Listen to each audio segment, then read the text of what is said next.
Lucas capítulo 24, verso 5. Deram jeito? Deram. Glória a Deus. Diz assim: as mulheres ficaram amedrontadas e se curvaram com o rosto de terra. Então os homens perguntaram: por que vocês procuram entre os mortos aquele que vive? Sabe, irmãos, a Páscoa ela começou há 1.200 anos antes dessa frase, antes desse acontecimento. O povo de Israel tinha entrado no Egito. O povo de Israel não, né? A família de Jacó, a família de Israel havia entrado no Egito com 70 pessoas, 70, 75 pessoas. Entraram no Egito por causa de José e para ter uma vida confortável, porque o resto do mundo estava passando fome, porque José deu jeito nas coisas todas. E eles entraram de boa lá, mas o povo, aquele povo, ele gostava muito de fazer filho. Vi de Jacó que tinha 12, 13, então o povo gostava muito de fazer filho. E passou mais ou menos aí, um pouco menos de 400 anos, o povo já estava beirando 1 milhão e meio de pessoas. Os egípcios, eles não eram tão frutíferos desse jeito. Logo, quando eles olharam o povo crescendo, eles começaram a sentir medo que o povo de Israel iria dominar a própria nação do Egito. Logo que Faraó pensou, o Faraó, que não se lembrava mais de quem José era, pensou, vamos escravizar esse povo, para que, sendo escravizado, eles não multipliquem mais, eles não frutifiquem mais, né? Porque sendo escravizados vão ter que trabalhar muito, e aí não vai dar tempo de fazer filho. Mas não tinha televisão naquele tempo, então o povo, mesmo sendo escravizado, continuou a fazer filho. Até o ponto de o Faraó dizer, vamos matar essas crianças então. Aí mandou as parteiras matar, mas as parteiras não matavam porque elas temiam ao Deus de Israel. E aí chegou um momento que não deu mais, o povo estava sendo escravizado e o clamor do povo chegou aos ouvidos de Deus e Deus resolveu intervir. Chamou Moisés, que estava lá no deserto, já fazia 40 anos, no deserto de Midian, chamou ele para libertar o povo do Egito. Moisés vai, conversa de boa com o Faraó, mas a conversa de boa não deu certo, vai e volta e Deus decide então enviar 10 pragas ao Egito. Depois dessas 10 pragas, ou pelo menos depois de 9 pragas, existe a última praga, que é a praga que o anjo da morte invade aquela nação e vai matar o filho primogênito de cada casa. Nesse ínterim, Deus dá um mandamento para o povo de Israel, Deus dá uma ordem para o povo de Israel. E essa ordem é, matem um cordeiro. E se você não sabe o que é um cordeiro, é uma ovelha de até 1 ano, sem mancha, sem mácula, e que também não tenha procriado, que está afastado do rebanho, guardado, cuidado. Peguem esse cordeiro, é a mesma coisa que ovelha, mas é um cordeiro, obviamente, macho, uma ovelha que é macho, pega esse cordeiro, obviamente tira o sangue dele, tira a gordura, tira os ossos e prepara ele. Vê aí a família que você tem, o tamanho da família que você tem e vê se é possível vocês comerem tudo desse cordeiro. Se não for possível vocês comerem tudo, convida outra família para fazer aquele churrasquinho junto. E é bom, né, irmão? Quando o irmão convida para churrasquinho, vou dizer para vocês assim que eu perdi uma picanha ontem. Bateu assim, sabe aquela tristeza no coração, mas Deus há de preparar outras picanhas, porque o Senhor é bom. Chama o irmão, convida, se a sua família não der conta, chama, porque vocês têm que comer tudo esse cordeiro. O sangue do cordeiro precisava passar nos umbrais da porta, porque à noite o anjo da morte iria vir sobre a nação, e o anjo da morte não entraria na casa que tivesse o sangue nos umbrais. O que deveria ter nessa janta, nessa ceia? Ceia é janta, né? O que tinha que ter nessa janta? Primeira coisa, todo mundo tinha que jantar arrumado, preparado para sair. Era a janta da guerra. Não era só jantar com pijama. Não, tinha que ser jantar com uma roupa que já fosse possível, vazar dali. Segunda coisa, tinha que ter pão, mas esse pão precisava ser asmo, sem fermento. Terceira coisa, tinha que ter ervas amargas. Para quê? Para que aquela comida, aquelas ervas, ao comer, trouxesse amargura para a boca e você se lembrasse das amarguras da situação da escravidão que você estava passando. Então tinha o cordeiro, tinha as ervas amargas e tinha o pão sem fermento. Esses 3 elementos na Páscoa, falar nisso, Páscoa significa passagem, né? Porque era a passagem, a saída do povo do Egito para a terra que Deus havia prometido. Então, a Páscoa tinha um sinônimo, um simbolismo de libertação do povo. Sempre quando você olha a palavra de Deus e você vê o Egito, sempre tem-se o Egito como o mundo, né? Na nossa linguagem do Novo Testamento, o Egito ele tem uma simbologia do mundo. Deus nos tirou do Egito e nos trouxe para a igreja. A igreja é a terra prometida e o mundo é o Egito. Então, Deus estava libertando o povo de Israel e eles precisavam comemorar aquilo. Essa foi uma festa e o pessoal gostava de festejar porque essa festa era uma festa depois desse acontecimento para ser festejada durante 7 dias. E o dia que era o dia principal era o dia de comer o cordeiro pascual. Joga para 1.200 anos depois, então, 1.200 anos depois dessa ceia, algo, e aí vamos situar aqui no nosso tempo para você colocar na sua mente, algo como o mês passado. Então, mês passado está Jesus fazendo seu ministério e seu amigo, que ele amava, chamado Lázaro, morre. E ele diz, espera aí, ainda não é a hora de ir, vou fazer outras coisas aqui, mas depois Jesus foi. Então, Jesus chega 4 dias depois de Lázaro estar morto e, obviamente, chega na frente do túmulo, manda remover a pedra e chama Lázaro para fora. Lázaro ressuscita. Por que isso é importante, Neto? Porque é exatamente essa atitude, é exatamente esse sinal, esse milagre que desencadeia dentro dos fariseus, dentro da elite religiosa, do sinédrio, do povo de Israel, a ideia de querer matar Jesus. Até aquele momento, eles não gostavam de Jesus, eles não queriam que Jesus prosperasse na sua mensagem, mas eles achavam Jesus um simples pregador.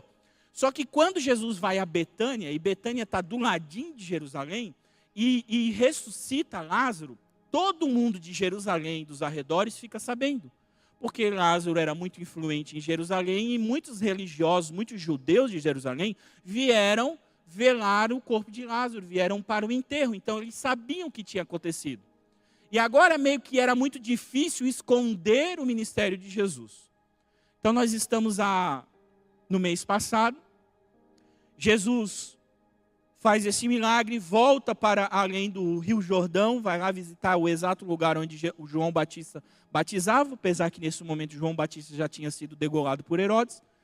E depois de alguns dias ele volta, na sexta-feira passada, ele volta para Betânia, para a casa de Marta, Maria e Lázaro. Lá na casa de Marta, Maria e Lázaro acontece algo especial, que é Maria com um vaso de alabastro de nardo puro, derramando sobre os pés de Jesus e o ungindo.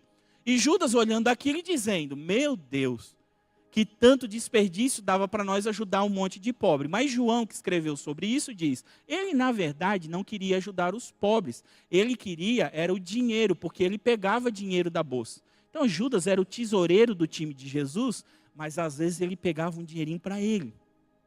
Ele era corrupto. Pensei no partido dele agora, mas vou evitar dizer.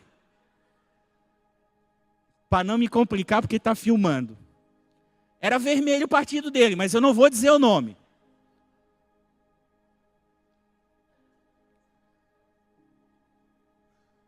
E ele diz, meu Deus, esse vaso, esse perfume daria 300 denários. 300 denários, salário de um ano, 300 denários.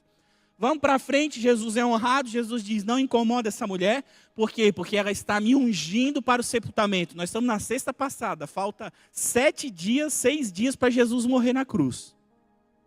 Há 6 dias da morte de Jesus, a Maria está ungindo os seus pés. E ele está deixando claro para os discípulos, olha, ela está me ungindo para a morte. Chega sábado era o Shabá do povo de Israel, então eles tinham que ficar de boa, não podia andar muito, era no máximo 2 quilômetros, e olhe lá, não podia trabalhar, eles não tinham entendido muito bem o que Deus queria com esse descanso. Jesus tinha muitos embates com os fariseus a respeito desse descanso, mas enfim, eles ficavam na tranquilidade. No domingo passado, Jesus faz aquilo que a gente chama de entrada triunfal. Então Jesus vai lá e pede para os discípulos, arruma uma jumentinha, a jumentinha estava pronta, era uma jumentinha nova, filha de uma jumenta, nunca havia sido montada, nunca havia sido domada, e agora ela ia ser montada pelo Rei do Universo. Jesus monta naquela jumentinha, e aí acontece aquilo que a história e a igreja chama de Domingo de Ramos, porque os irmãos, os judeus, veem aquela atitude que já tinha sido profetizada: veja, Sião, o teu rei entra montado numa jumenta. Então já havia sido profetizado, então cada um vai jogando ramos, vai jogando as roupas, as vestes, para que Jesus entre e faça sua entrada na cidade de Jerusalém.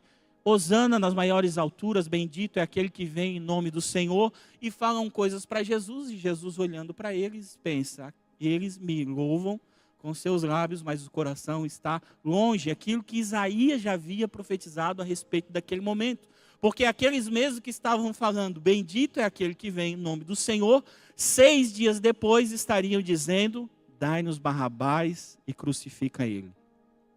Nós estamos no domingo, acaba o domingo, chega a segunda-feira. Na segunda-feira, Jesus, nessa segunda-feira dessa semana, Jesus vai ao templo. A sua última semana na terra, ele vai ao templo, ele faz aquilo que a gente chama de purificação do templo. Porque quando ele chega no templo para ensinar as pessoas, o que tem lá? Tem um monte de cambista. Tem um monte de negociante lá, querendo negociar os sacrifícios com o povo. Eu dei o exemplo que fica muito bem claro, sabe? Eu não sei se acontece aqui, porque eu também nem sei quando esse estádio enche. Mas às vezes você quer comprar um ingresso e esgotou os ingressos. Só que um monte de cambista comprou ingresso na sua frente. Então o ingresso era 100, ele comprou, e depois quando você vai querer comprar para assistir o jogo, vai ser 500. Por isso que ele é um cambista. Esse cambista do templo era o cara que ele pegava um cordeiro que precisava ser oferecido. Lembra que nós estamos na Páscoa? Segunda-feira, domingo, começou a Páscoa. Jesus entrou em Jerusalém, começou a Páscoa, os 7 dias que eu falei para você, da Páscoa. Quando os judeus de todo o mundo iam lá para ver e celebrar a Páscoa e fazer a sua oferta, o seu sacrifício, chegava no templo, e aí às vezes vinha de muito longe e não queria trazer uma ovelha de lá, um cordeiro da onde estava. Chegava ali no templo, trazia uma moeda romana, só que lá dentro do templo tinha outro problema, só podia comprar as coisas com a moeda deles. Então eles faziam um câmbio, sabe o dólar? Está 6 por 1, lá deveria ser 60 por 1. Pegava o dinheiro romano, trocava para poder comprar uma ovelha. Se você fosse rico, você ia comprar um cordeiro. Se você não fosse rico, fosse de classe média para baixo, você ia comprar uma pombinha, uma rolinha para oferecer em sacrifício da Páscoa. O que é que Jesus faz? Jesus faz um azorrague, derruba tudo aquelas mesas e diz: a minha casa será chamada casa de oração. E vocês transformaram num covil de ladrões. Os discípulos, olhando a isso, se lembraram da palavra que diz: o zelo pela tua casa me consome. Porque aquela era a casa do pai dele. Então, na segunda-feira, Jesus purifica o templo. Essa é a segunda vez que Jesus purifica o templo. Quando você lê o Evangelho de João, a primeira vez foi no começo do ministério de Jesus. É por isso que a gente diz que Jesus teve um ministério de 3 anos. Porque Jesus celebrou 3 Páscoas. Na verdade, isso até encurta o tanto de tempo. Quando você pensa, por que Jesus teve um ministério de 3 anos? Como é que o pessoal sabe que Jesus durou 3 anos? É porque Jesus participou de 3 Páscoas, e essa era a sua última Páscoa. Na terça-feira, o que ele faz? Volta para casa, porque ele estava na casa, né? Estava posando na casa de Maria, Marta e Lázaro, dos seus amigos do coração, em Betânia, que era pertinho. Na terça-feira, ele volta para o templo. E aí o que ele começa? Começa a ensinar o povo. O templo está purificado e ele começa a ensinar o povo. E aí você vai ver lá no finalzinho de Lucas, você vai ver em João, você vai ver em Mateus, o quê? As palavras de Jesus do final dos tempos. Então é nesse momento, na terça-feira agora, que Jesus começa a ensinar o povo a respeito das 10 virgens. Começa a ensinar o povo a respeito do fim de Jerusalém e do fim do mundo, da sua própria volta e de tudo que aconteceria. Então, toda a escatologia de Jesus é falada nessa terça-feira, ensinando o povo. Jesus, eu não botei o cronômetro, vou me perder de novo. Nós estamos na terça-feira, já estamos chegando do domingo também, vai dar tudo certo. Na quarta-feira, Jesus fica mais de boa, porque a quarta antecede o momento do julgamento de Jesus. então não há nenhuma... Aparentemente ele permanece em Betânia, para que na quinta-feira ele mande 2 dos seus discípulos a Jerusalém procurar um homem que tenha um cântaro de água, porque esse homem vai indicar onde que é o cenáculo mobiliado, preparado para acontecer aquilo que Da Vinci e às vezes a gente chama de a última ceia. Na verdade é bem complexo, mas vamos chegar lá do porquê é a última, mas não é a última, é a primeira. É a última e a primeira ao mesmo tempo. Esses 2 discípulos vão lá e preparam essa ceia. Qual é a ceia, gente? A ceia da Páscoa, que foi comemorada há 1.200 anos atrás. Por isso que nós começamos 1.200 anos atrás e tivemos que dar esse pulo. Porque há 1.200 anos atrás, a ceia era o quê? Era um cordeiro, ervas amargas e pães sem fermento. Então eles estão na mesa, todo mundo se junta à mesa e Jesus vai comer a Páscoa com os seus discípulos. Começa a comer a Páscoa, fala com o pessoal e daqui a pouco ele diz: eu estou muito alegre, muito feliz de que vocês estão aqui, todos que o Pai me deu, eu cuidei, exceto aquele que é o filho da perdição. Ele diz: eu estou muito angustiado, estou muito entristecido, por quê? Porque um de vós é o diabo. Um de vós há de me trair. Todo mundo começa a olhar um para o outro. Pedro olha para João, Judas diz, todo mundo quer questionar Jesus, né? Sou eu. E Pedro, né, sabendo que o João era mais íntimo de Jesus, né, que reclinava sua cabeça no peito de Jesus, pede que Jesus diga e fica aquela tensão no ar, ao mesmo tempo que Jesus diz: aquele a quem eu der o pedaço de pão molhado. Então Jesus pega o pão sem fermento, coloca nos condimentos, que eu me esqueci o nome lá na cambuquinha que tinha os condimentos, e dá para Judas. E quando ele dá aquele pedaço molhado para Judas, ele diz para Judas: o que tu tens para fazer, vai e faz depressa. Nesse momento Judas sai da mesa e vai fazer o quê? Vai conversar com os fariseus para atrair Jesus. Nessa conversa que ele tem com os fariseus, ele vende a informação de onde Jesus está, por quantos? Por 30 peças de prata. O salário de um escravo. Quem foi vendido por 30 peças de prata? José, lá no Egito, pelos seus irmãos, vendido para a caravana de ismaelitas como um escravo. José era um tipo de Cristo, estava mostrando por aquilo que Cristo iria vender. O mesmo Judas que estava reclamando de que a oferta de Maria custava 300 denários, agora estava vendendo Jesus por 10% da oferta de Maria. Aqui fica uma dica, irmão: nunca fale da oferta dos outros. Nunca fale da oferta dos outros. Quem fala da oferta dos outros é traidor. Judas conversando lá e Jesus na mesa e falando palavras maravilhosas para os discípulos. E aí você vai ler o capítulo 15, o capítulo 14, eu sou a videira verdadeira e o meu pai é o lavrador, vocês estão conectados a mim. Quando Jesus está falando isso na mesa da ceia, havia terminado a Páscoa, Jesus está conversando com eles. E depois de falar isso, depois de fazer a oração sacerdotal por nós, por eles e por nós, Jesus começa a instituir naquele momento. Aí sim, a ceia que nós conhecemos hoje. Porque aquele momento era a Páscoa. Mas chega depois daquele momento de Jesus conversar com eles, aí Jesus pega o pão, parte o pão e diz: come esse pão, porque este é o meu corpo, que é partido por vocês. Depois ele pega o vinho, que não fazia parte do contexto da Páscoa, mas fazia parte daquilo que Jesus estava instituindo naquele momento, e diz: esse aqui é o meu sangue, o sangue da nova aliança. Então aquela na verdade era a última Páscoa, mas era a primeira ceia do Senhor. E naquele momento Jesus estava ensinando os discípulos e ensinando a nós a importância de nós ceiarmos. Hoje a gente ceia uma vez por mês, mas a igreja primitiva provavelmente tinha ceia todo domingo. A quantidade não é importante, né? O importante é o simbolismo, a força daquilo que Jesus estava fazendo. É na mesa que Jesus está deixando a velha aliança e inaugurando a nova. É na mesa da ceia que Jesus está fazendo isso, enquanto seu coração está angustiado, porque o seu amigo que colocou a mão no prato com ele, está traindo ele e querendo entregar ele para os outros. Acaba a conversa ali, Jesus ensina muitas coisas para os discípulos. Sai da conversa, eles cantam o hino e Jesus vai fazer o quê? Vai lavar os pés dos discípulos.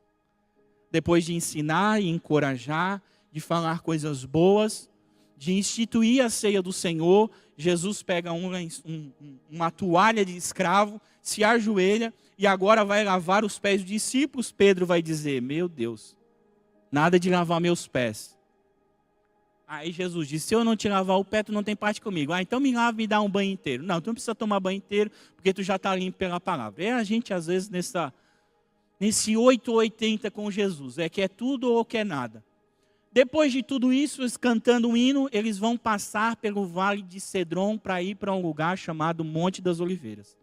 Quando você vê Jerusalém, Jerusalém é uma cidade em cima de uma colina. Quando fala colina, assim, às vezes dá a ideia de que é um grande morro, que é a Serra do Rio do Rastro, mas não é. É uma colina, é alta, mas não é tão alta. É o Morro do Céu ali, né? É mais ou menos assim, imagina o Morro do Céu. Imagine se o Morro do Céu fosse bem grandão e que tivesse uma cidade construída ali. Então, Jerusalém, para quem olhasse de frente, sabe quando você vê uma foto de Jerusalém e tem uma abóbada dourada, o domo da rocha? Naquele lugar ali, que é a mesquita de Omar, naquele lugar ali era o templo que Salomão construiu, que era o Monte Moriá, onde o Abraão ofereceu Isaac como sacrifício. É exatamente naquele monte, que era o monte da cidade de Jerusalém. Quando você olha Jerusalém assim, você vê que desse lado existe um vale. Lembra de vale? Tem um monte, aí tem um buraco aqui, sei lá como eu explicar para vocês, tem um buraco aqui, depois volta ao normal. E geralmente nos vales corre um rio no meio do vale. Então desse lado aqui de Jerusalém tinha o vale de Rinom. E desse lado aqui tinha o vale de Cedron. Esse vale aqui foi comparado ao inferno, porque faziam sacrifícios no Velho Testamento e o povo usava como lixão. Desse lado aqui, o contrário, esse aqui já era um vale bom que tinha o ribeiro de Cedron aqui. Saindo de Jerusalém do monte, vou tentar ilustrar para você, você passava pelo vale e subindo o vale você chega no Monte das Oliveiras.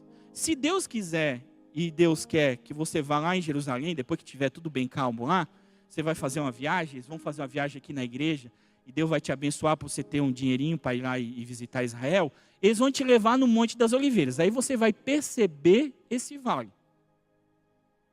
Então Jesus estava aqui no cenáculo em Jerusalém, e ele vai passar por esse vale, para ir para o Monte das Oliveiras, o lugar onde ele orava. O lugar onde era o lugarzinho dele secreto para falar com seu pai. É muito interessante porque esse lugar é o mesmo lugar que quando o filho de Davi, eu acho Adonias, tentou usurpar o trono do pai, Davi pegou todos os seus filhos e todas as suas famílias e saiu por trás do palácio e passou por esse vale. Aí tinha um cara chamado Simei que tacava pedra nele. E é desse vale que ele fala no Salmo 23. Ainda que eu andasse pelo vale da sombra da morte, não temerei mal algum. Esse é o vale de Cedron, que Davi passou quando estava fugindo e deixando o palácio, e que Jesus passou na sua noite que começaria a sua paixão, a sua angústia. Nós estamos na quinta-feira, para cima das 18. Deixa eu falar uma coisa para você entender a cronologia. Quinta-feira, depois das 18, para os judeus, já é sexta. Para nós, a quinta-feira só acaba à meia-noite. Mas na cronologia judaica, o dia acaba às 18 horas, que é quando o sol se põe. Então, a ceia já passou para sexta-feira. Então, eles estão na sexta-feira, que para nós é quinta, mas para eles é sexta. E eles estão indo para o Monte das Oliveiras, passando pelo Vale da Sombra da Morte. Quando eles chegam no Monte das Oliveiras, Jesus chama os 11 apóstolos, mas separa 3, Pedro, Tiago e João. Leva eles um pouquinho para frente, fica um pouquinho com eles e depois se afasta ainda um pouquinho e vai orar. E é nessa oração que ele fala, Pai, se possível, passa de mim esse cálice, contudo não seja feita a minha vontade, seja feita a tua vontade. E nesse momento ele tem uma grande angústia. Veja, faltam 12 horas para ele ser erguido na cruz. Nós estamos na quinta noite, que é a sexta-feira deles. Jesus está orando, Jesus se levanta, vem, fala com os três e diz: poxa vida, nenhuma hora vocês puderam velar comigo. Volta a orar e eles voltam a dormir. Jesus se levanta e aí, em vez de acordar eles para orar mais um pouquinho, Jesus diz: agora o meu traidor já está vindo aí, se levanta e vamos, porque agora a gente vai enfrentar alguma situação. Judas chega, estava escuro. Por que Judas precisava beijar Jesus? Porque era escuro, gente, e eles eram um homem tudo barbudo. Eles eram um homem tudo parecido, tudo barbudo no escuro. Como é que nós vamos identificar Jesus? E obviamente as trevas sempre trabalham no horário das trevas. Então era de noite e precisava de uma indicação de quem era o cara que eles deveriam prender. Então estavam ali os soldados romanos e os servos do sumo sacerdote. Judas vai, cumprimenta Jesus. O beijo já era uma característica de cumprimento do judeu. Ele beija Jesus e Jesus olha para ele e fala: amigo, foi com um beijo que tu traz o Filho de Deus, o Filho do homem? Nesse momento, os soldados recebem a senha, vão pegar e catar Jesus. Aí o nosso irmão Pedro pega uma espada, corta a orelha do sumo sacerdote, do servo do sumo sacerdote. Jesus fala: fica tranquilo, fique em paz, fique de boa, porque o Salmo já disse: fere o pastor e as ovelhas vão dispersar. Jesus já sabia que naquele momento ele ficaria sozinho. Cola a orelha aqui do sumo sacerdote, restaura o ministério do sumo sacerdote. E os discípulos agora correm daquele lugar e Jesus fica sozinho na mão dos fariseus, dos líderes religiosos e dos soldados romanos.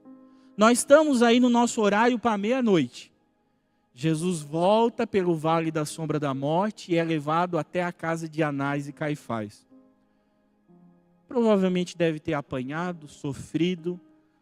Com certeza não dormiu nesse período, nessa passagem de noite da quinta para a sexta nossa, que para eles já era sexta-feira. Sexta-feira, ao raiar o dia, ele é levado para a casa de Anás e Caifás, que era o sogro e o sumo sacerdote do povo, que comandava o sinédrio. E ali há um julgamento religioso, mas assim como Isaías tinha profetizado, Jesus não abre a boca no seu julgamento, porque Isaías falou que ele, como ovelha muda, foi levado ao matadouro. Então ele fica quieto, eles julgam ele, e o que Anás e Caifás fazem? Entregam ele para Pilatos, o romano, o governador romano daquela região, e a representação dos gentios, do julgamento dos gentios. Pilatos vê ele, e a Susana, a mulher de Pilatos, diz: amor, eu tive um sonho com esse homem, cuida, não faz nada com ele, porque ele é um homem de Deus. Pilatos, quem sabe com aquele alerta da sua esposa, fica um pouquinho temeroso, ainda assim tenta agradar os judeus, manda chicotear Jesus. Jesus ganha 39 chibatadas nas costas. E provavelmente, irmão, às vezes a gente vê a paixão de Cristo, né? Pensa que não, mas provavelmente abriram sucos nas costas de Jesus, até do nosso Jesus aqui, né? As minhas filhas vão sempre chorando para casa, dizem: meu Deus, Jesus apanhou um monte. É porque elas não viram Jesus de verdade, o quanto ele apanhou. Jesus apanha essas chicotadas como a ideia de Pilatos, pensando: se ele apanhar, eu não vou precisar matar. Pilatos ainda tenta outro artifício, diz: olha, é Páscoa, é festa, eu vou tentar libertar alguém, e coloca Jesus e o assassino, o ladrão Barrabás ao lado, mas o povo escolhe Barrabás e pede a crucificação de Jesus. Nesse momento, Jesus volta para as mãos dos soldados romanos. Eles fazem o quê? Repartem as suas vestes. Jesus tinha uma coisa que era, digamos assim, de rico. Era a sua roupa, que era costurada de alto a baixo, não tinha emendas, porque era uma roupa de rabi. Era uma roupa muito bonita e muito bem feita, para representar aquilo que ele era, um mestre, um rabi. Então eles tiram a roupa dele. E eu falei, agora às 5 eu vou usar o termo, porque às vezes a gente pensa, né? Às vezes a gente se lembra da cruz de Jesus. E você já viu que sempre tem nas partes íntimas ali, sempre tem um pano branco? É alta probabilidade, irmão, e quase com certeza, de que não havia nenhum pano branco. Jesus estava na cruz pelado. Porque a cruz não era um lugar para se tratar as pessoas com algum tipo de pudor. A cruz era a morte de maior humilhação e maldição daquele tempo. E quando eles arrancaram as vestes de Jesus, provavelmente deixaram ele pelado, não vou dizer nem nu, porque às vezes eu falo nu, você pensa que tinha uma cuequinha, até porque não tinha cueca, né? Não tinha zorba lá, não tinha nada dessas coisas. Jesus foi profundamente humilhado. Jesus foi profundamente humilhado. Às vezes o nosso coração, por coisas bobas dessa vida, a gente se sente humilhado. Por coisas corriqueiras, normais, coisas que às vezes abatem a nossa alma. O Senhor Jesus foi profundamente humilhado. Cuspiram na cara dele. Os soldados disseram: tu és um rei, então vamos fazer uma coroa. E fizeram uma coroa de espinho. Mas eles não botaram a coroa de espinho gentilmente. Eles pegaram um caniço e deram em cima dessa coroa. Essa coroa encravou em Jesus. E agora Jesus nu, com uma coroa de espinhos, com as suas costas, com o seu corpo todo ensanguentado. Eles dão um madeiro, uma cruz para ele carregar. E provavelmente ele estava, e aí ele entra naquilo que a gente chama de via dolorosa. Quando Deus der a oportunidade para você passar lá em Jerusalém, você vai andar por essa via dolorosa. E eu te recomendo que esteja com a academia em dia, porque você vai cansar nessa via dolorosa. E vai perceber o quanto teu Jesus sofreu por amor a ti. Ele pega aquela cruz, leva, e a cruz estava tão pesada, ele estava tão debilitado, que no meio do caminho eles pegam um homem chamado Simão o Cirineu, Simão de Cirene, da cidade de Cirene, provavelmente um negro. E eles pegam aquele homem, e aquele homem ajuda Jesus a carregar a sua cruz até o Monte Calvário. Chega no Monte Calvário, já está lá os dois ladrões, porque o Salmo tinha dito, ele foi contado entre os ladrões. E Jesus também tinha dito, assim como a serpente foi erguida lá no deserto, eu também vou ser erguido. Então naquele momento a cruz de Jesus é erguida para que todos o vissem. Havia uma à direita, uma à esquerda. Isso aí nós estamos falando de meio-dia. Ao meio-dia da nossa sexta-feira, Jesus é posto na cruz. No pico do sol mais forte, Jesus é colocado na cruz, ensanguentado, angustiado, humilhado, pelado, com todas as pessoas vendo. A sua mãe está na frente da cruz, algumas mulheres estão na frente da cruz, João, o seu discípulo amado, está na frente da cruz, e a primeira frase que ele fala na cruz é: Pai, perdoa porque eles não sabem o que fazem. A segunda frase que ele fala na cruz, ele fala para o ladrão, que olha para ele e não vê mal algum, e pede para que ele se lembre, e ele diz: hoje mesmo estarás comigo no paraíso. A terceira frase que ele fala na cruz, ele fala para João e para sua mãe Maria, ele diz: ó, mulher, eis aí o teu filho, filho, eis aí a tua mãe. Jesus era o filho mais velho, e ele estava preocupado com a sua mãe, com a sua família. Ele estava na cruz salvando a humanidade, mas ele ainda estava preocupado com a sua família, com o sustento da sua casa, eu e a minha casa.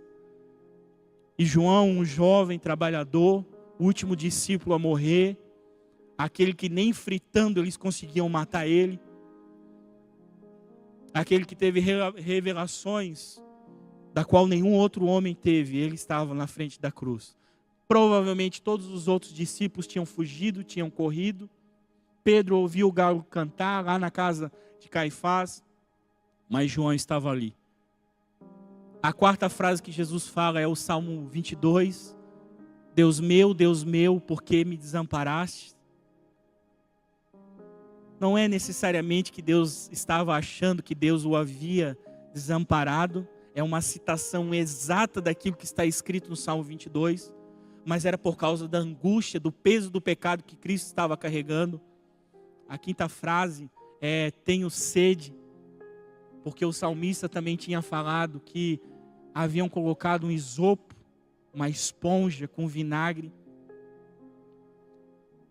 A sexta frase é está consumado. E a sétima e última frase, às 3 horas da tarde, é Pai, nas tuas mãos entrego o meu espírito. E quando ele fala isso, ele expira, ele entrega a sua vida. Sem nenhum osso quebrado, sem ser sufocado, Jesus entrega a sua vida por amor a nós. Mas não podia ter nenhum osso quebrado, porque o cordeiro precisava ser imaculado, precisava ser puro, precisava ser perfeito. Apesar de a aparência de Jesus estar toda deturpada, os seus ossos estavam todos inteiros. Como um backup ali do soldado romano, para ver se Jesus havia realmente morrido, ele vai lá e enfia uma lança no lado de Jesus. Provavelmente uma lança do lado está pegando o coração, e nessa lança sai sangue e sai água. No momento que Jesus expira, a terra treme, há um terremoto na cidade, o sol, acontece um eclipse, o sol se põe diante do sol da justiça que estava entregando a sua vida. Lá no templo o véu se rasga, todas as pessoas que estão acompanhando tudo isso sentem temor no seu coração. Era 3 horas da tarde e o nosso rei havia entregado a sua vida. Às 6 horas da tarde vai começar o sábado, logo era preciso tirar Jesus da cruz antes das 6 horas da tarde, porque no sábado ninguém podia trabalhar. E quem estava ali? As mulheres, as discípulos de Jesus, e Deus prepara um homem chamado José de Arimateia, um homem rico. E Deus convence Nicodemos. Eu amo essa passagem, porque José de Arimateia e Nicodemos ajudaram Jesus no momento que não tinha nada para receber e muito para perder. Porque eles estavam ajudando o corpo. Quem é o corpo? A igreja. Homens ricos sendo enviados por Deus para ajudarem o corpo de Cristo. Quando não haveria propaganda e não haveria benefício e não haveria Jesus para dar qualquer tipo de honra para eles. Eles tiram o corpo de Jesus na cruz, embálsamam. Meu Deus, como é que é a conjunção dessa palavra? Embálsamam. Fica aí. Fazem todo o ritual de purificação, preparam o corpo, enrolam em lençóis e colocam dentro da tumba escavada numa rocha. Porque o que o salmista disse, ele vai ser contado entre os ladrões, mas vai ser enterrado entre os ricos. Nós estamos terminando a sexta-feira para começar o sábado. Sexta-feira, às 18 horas, começa o sábado. Os discípulos estão todos amedrontados, entristecidos, angustiados, não sabem o que aconteceu. Apesar de Jesus ter falado várias e várias vezes aquilo que aconteceria, eles ainda não haviam compreendido as palavras de Jesus. Então eles ficam com medo, se escondem, vão para o cenáculo, ficam reunidos, mas sempre é escondida, porque eles não sabem agora o que vai acontecer. Parece até que tudo se acabou. Aquele que eles olhavam como rei e que iria dominar Roma e queria ser o rei e libertar eles. Aquele homem que era o Messias prometido, ele morreu.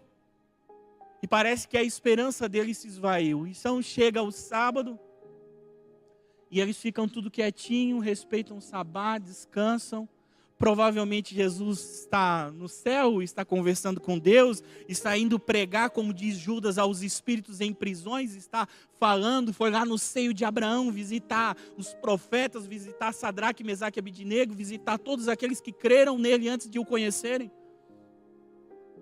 E como diz a Bíblia, levar cativo o cativeiro, aquele que subiu também aquele que desceu, e pegou cativo o cativeiro. Então, nesse momento, Jesus pega essa galera toda e leva para um lugar chamado paraíso, aquele mesmo lugar que ele prometeu para o ladrão da cruz. E o sábado vai terminando e nós vamos chegando no domingo. Domingo é o que? É o terceiro dia. A sexta-feira é o primeiro dia, o sábado é o segundo dia. E a promessa dele era para o terceiro dia, mas ninguém havia compreendido profundamente a sua promessa. E aí a gente chega no versículo que eu li. De manhã, bem cedo no domingo, antes das 6 da manhã, ainda estava escuro. A Maria Madalena e as outras mulheres foram no túmulo, porque elas queriam preparar ainda mais o corpo de Jesus, porque provavelmente não deu para fazer todos os procedimentos na sexta-feira.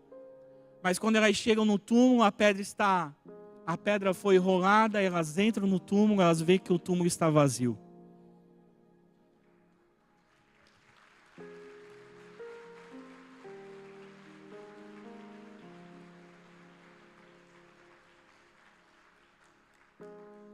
O túmulo está vazio e elas pensam, o que nós vamos fazer? Elas vão lá e encontram a Maria Madalena. Vai lá e encontra para Pedro e João, diz, olha, o túmulo está vazio, aconteceu alguma coisa, João e Pedro saem correndo, João corre mais do que Pedro, provavelmente bem mais novo que Pedro já era um pouco mais velho, casado. Só que quando ele chega no túmulo, parece que ele fica com receio de entrar e ver o corpo de Jesus ali, de tomar um choque, ele permanece antes do túmulo e Pedro, afoito, entra dentro do túmulo, vê o paninho dobrado, aquele paninho que eles chamam de santo sudário, que dizem que é o paninho que estava lá, que era a mortalha de Jesus, sei lá se é ou não é, mas está dobradinho porque Jesus era organizado, né? E aí eles olham para dentro do túmulo, não encontram nada e voltam para onde eles estavam. E Maria Madalena volta para o jardim do túmulo e fica ali. Daqui a pouco aparecem 2 homens, falam com as mulheres e perguntam, por que vocês estão procurando entre os mortos aquele que vive? Elas ficam ali e elas pensam, meu Deus, estão angustiadas, estão chorando. E aí o mestre aparece. Ela olha, pensa que é um jardineiro. Existe só um jardineiro que chora. Se eu fosse o Ged, eu ia cantar agora para vocês. O soberano jardineiro. Mas ela não reconhece Jesus. Lembra que Jesus apanhou e foi desfigurado? Mas agora Jesus está com um novo corpo. Está com o corpo glorificado. Jesus aparece. Mas Maria olha para ele e não identifica. Mas quando ele fala, Maria Madalena, aquela que Jesus expulsou 7 demônios, aquela que às vezes a gente pensa que era uma prostituta, mas a Bíblia não diz o que ela era. Mas ela tinha um profundo amor por Jesus. Foi ela que foi, antes do nascer do sol, ver Jesus. Foi ela que se importou. O Rei do Universo desejou se apresentar ressurreto a uma mulher. Podia ter sido a Pedro, que era o principal dos apóstolos. Poderia ter sido a João. Poderia ter sido a José de Arimateia. Não. Foi a Maria Madalena. E quando Jesus chama ela de Maria, ela reconhece pela voz. A voz de Jesus. Eu fico imaginando essas coisas, eu fico chorando. Eu fico meditando no meu coração. Como será quando a gente chegar no céu? Jesus falar o nosso nome, quão doce e poderosa é a sua voz, quão profundo deve ir a sua voz no nosso coração. Maria, ela se joga no chão, ela segura os pés de Jesus, Jesus diz, não me detenha, eu ainda tenho que fazer algumas coisas, eu ainda tenho algumas obras a fazer. A Maria sai correndo junto com outras mulheres e vai para o cenáculo onde estão todos reunidos, porque estão com medo. Mas aí Jesus, ao final da noite de domingo, aparece no cenáculo, entra, ele está com o corpo glorificado, provavelmente nem precisou de porta, transpassou todas as coisas e se apresenta e diz, Pai seja convosco. Que cena inacreditável, ele mostra os cravos nas mãos, o furo do lado, o cravo nos pés, mas sabe quem não estava ali? Tomé não estava ali. Tomé não estava ali. Esse é hoje à noite, desse exato momento, provavelmente, Jesus estava conversando com os discípulos. Jesus sai dali e passa uma semana. E ele volta no cenáculo onde eles estão reunidos, só que agora Tomé está ali junto. E a primeira coisa que Jesus entra e fala com eles é, Tomé, coloca os teus dedos aqui, ó. Coloca as tuas mãos. Não seja incrédulo, mas creia. Bem-aventurados são aqueles que não viram, mas creram. Bem-aventurados somos nós que temos a história. Lucas, o historiador, o médico amado, vai dizer que Jesus permaneceu durante 40 dias depois disso. Então, a partir desse domingo da ressurreição, Jesus permanece durante 40 dias falando com os discípulos, ensinando eles muitas coisas. Diz Lucas que mais de 500 irmãos foram apresentados. Jesus apareceu a mais de 500 irmãos. E ao final desses 40 dias, Jesus está reunido com eles e começa a voar. Jesus começa a ser levantado aos céus, começa a flutuar literalmente, começa a flutuar e a ser elevado aos céus. E aí aparecem 2 anjos e está todo mundo atônito, que olham para ele. E aí os anjos falam para eles: varões galileus, por que vocês estão assustados? Esse Cristo, da mesma maneira, olha essa palavra, esse Cristo, da mesma maneira que ele está subindo, ele vai descer. Isso são 40 dias. Jesus diz para o povo, para os discípulos, para os 120, dizem: ficai em Jerusalém, até que do alto vocês sejam revestidos. E o povo fica, aquela igreja, a primeira igreja, o começo da igreja, aqueles 120 irmãos, eles permanecem orando em Jerusalém durante 10 dias. E ao final de 10 dias, das quantos dias? 50. E qual era o nome da festa? Pentecostes. 50 dias. A seleção brasileira ganhou 5 Copas do Mundo. Ela é pentacampeã. Jesus passou 40 dias ensinando e falando com eles. E depois deixou eles 10 dias orando e buscando, para que no dia de Pentecoste o Espírito Santo fosse enviado. E o Espírito Santo desceu como um vento veemente impetuoso, encheu toda a casa. Línguas foram repartidas como de fogo. O poder foi dado aos discípulos para uma coisa. E aqui você pode se colocar de pé. O poder do Espírito foi dado aos discípulos para uma coisa. E Jesus havia dito para ele: vocês vão receber o poder do Espírito Santo, o poder que há de vir do alto, e ser-me-eis minhas testemunhas, tanto em Jerusalém, na Judéia e até os confins da terra. E hoje nós estamos aqui porque Ele ressuscitou, e a força e incumbência do nosso coração e a missão da nossa vida é sermos testemunhas dessa ressurreição. Esse deve ser o nosso desejo, a nossa missão e a maior dádiva da nossa vida. Nós somos testemunhas do Rei que entregou a sua vida, mas do Rei que ressuscitou. Feche seus olhos.